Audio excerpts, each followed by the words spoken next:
sebagian dari mereka berupaya untuk mengevaluasi keputusan politik di masa lalu.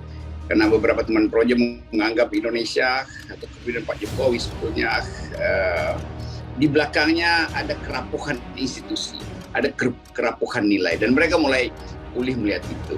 Jadi saya bisa tafsirkan, ini tafsir saya, Pak Jokowi tahu bahwa dia akan dievaluasi oleh projo, maka dia mengatakan, ya ojo ke susu, jangan terburu-buru untuk menganggap saya tidak akan mencalonkan diri lagi. Kira-kira begitu tuh.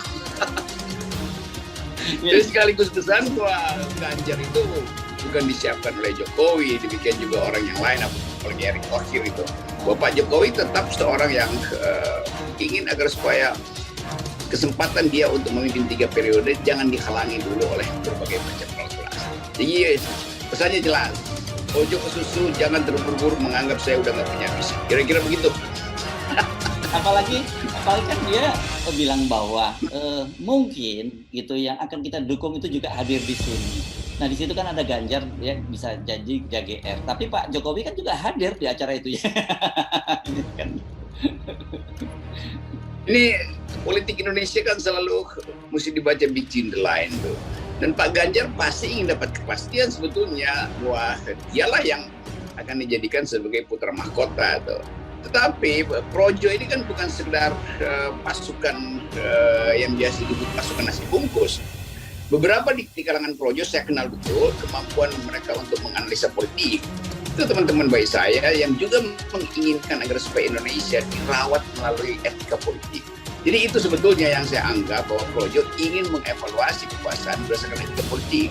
Tentu teman-teman ini yang sebagian yang saya kenal yang masih ingin agar supaya Indonesia dilahirkan kembali melalui basis etika politik, juga memperhatikan apa sepak terjang dari Ganjar soal keadilan di bidang pertanahan. Juga mereka tahu bagaimana Ganjar gagal untuk menghasilkan memberantas kemiskinan di Jawa sehingga angka stunting di Jawa itu naik terus, disparitas naik, juga perilaku Erick Thohir yang seolah-olah dengan kemampuan uang dan fasilitas kekuasaannya bisa menentukan arah politik dan penempatan orang-orangnya. Nah, bagian dari projo ini yang saya kira mesti kita dukung supaya betul-betul ada kemampuan dari dalam diri presiden untuk melihat bahwa ada yang gagal dalam kepemimpinan dia, itu etika politik.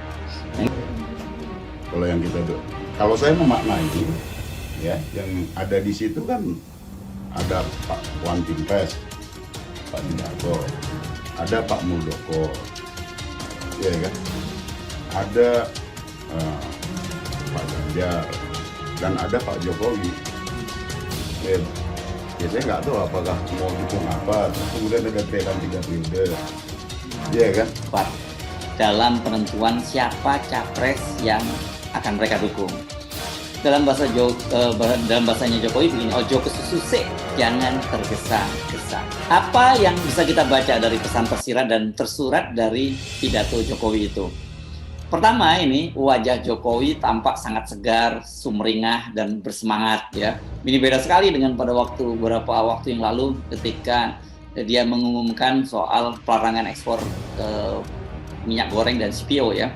Ini mungkin karena bertemu dengan ribuan relawannya, ini tampaknya memberikan semacam energi positif bagi Jokowi. Kedua, ini Jokowi tampaknya sudah mulai pede lagi menghadapi berbagai persoalan krisis politik maupun ekonomi.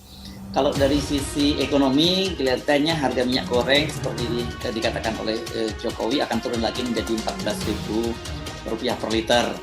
Ini saya kira sebuah keyakinan yang perlu kita pertanyakan ya, jangan terlalu optimis dulu ya. Ini karena mengingat kan Pak Jokowi ini dikenal sangat senang memberikan semacam harapan angin surga, atau ada orang yang menyebutnya juga semacam harapan palsu. Sebab banyak yang memperkirakan kalau dari indikator ekonomi termasuk berbagai faktor produksi lainnya, misalnya sebentar lagi mereka juga harus menaikkan harga bahan bakar. Ya angka seperti itu berat untuk dicapai ini ya. Tapi Pak Jokowi kemarin menyatakan akan dalam waktu 1-2 pekan ini akan turun kembali menjadi 14.000. Kita tunggu saja, dan kalau kemudian ternyata tidak tercapai, ya nggak usah marah-marah, nggak usah kaget. Itu kan biasa ya.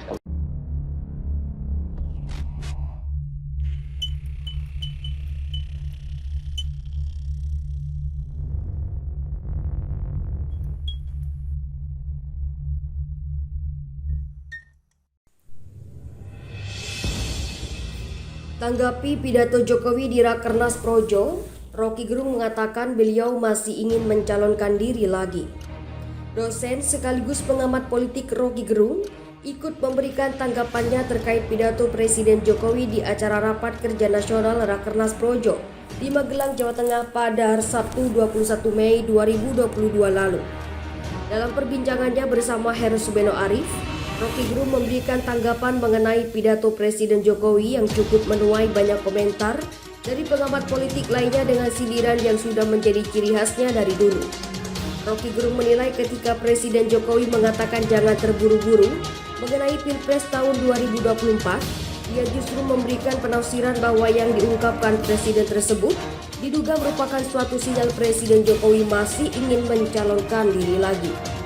Hal itu diungkapkannya melalui tayangan di kanal YouTube Rocky Gerung Official, dikutip oleh Hoax.id pada Senin 23 Mei 2022. Saya bisa tafsirkan, ini tafsir saya. Pak Jokowi tahu bahwa dia kena dievaluasi oleh Projo. Maka dia mengatakan ocok ke susu alias jangan terburu-buru untuk menganggap saya tidak akan mencalonkan diri lagi, tuh ungkapnya. Selain itu, Rocky Gerung juga memberikan tanggapan bahwa bukan Presiden Jokowi saja yang mempersiapkan Gubernur Jawa Tengah Ganjar Pranowo ataupun Menteri BUMN Erick Thohir untuk mengikuti kontestasi politik di tahun 2024. Terus sekaligus berpesan bahwa Ganjar itu bukan disiapkan oleh Jokowi. Demikian juga orang yang lain apalagi Erick Thohir gitu.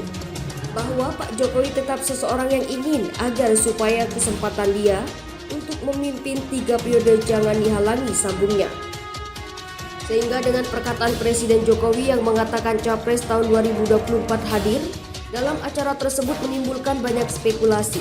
Apakah hal itu ditunjukkan kepada Ganjar atau terhadap dirinya sendiri? Apalagi dia bilang bahwa mungkin yang akan kita dukung itu juga hadir di sini. Nah, di situ kan ada Ganjar, tapi Pak Jokowi kan juga hadir di situ, ujar Heru Subeno Arif. Dengan demikian, Rocky Gerung berargumen bahwa Gubernur Jawa Tengah Ganjar Pranowo juga menginginkan kepastian terhadap ucapan Presiden tersebut.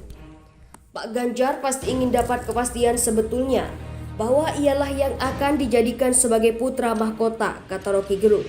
Selain itu, Rocky Gerung juga mengatakan bahwa ia mengenal sebagian anggota Projo yang menurutnya mereka merupakan orang-orang yang cerdas dan mampu untuk menganalisa politik yang ada di negara ini. Projo ini bukan sekedar pasukan nasi bungkus. Beberapa di kalangan Projo saya kenal betul kemampuan mereka untuk menganalisa politik, sambung Rocky. Sehingga menurut Rocky Gerung, Projo akan menilai siapa yang pantas untuk memimpin negeri ini ke depannya. Jadi itu sebelumnya yang saya anggap bahwa Projo ingin mengevaluasi kekuasaan berdasarkan etika politik, tuturnya.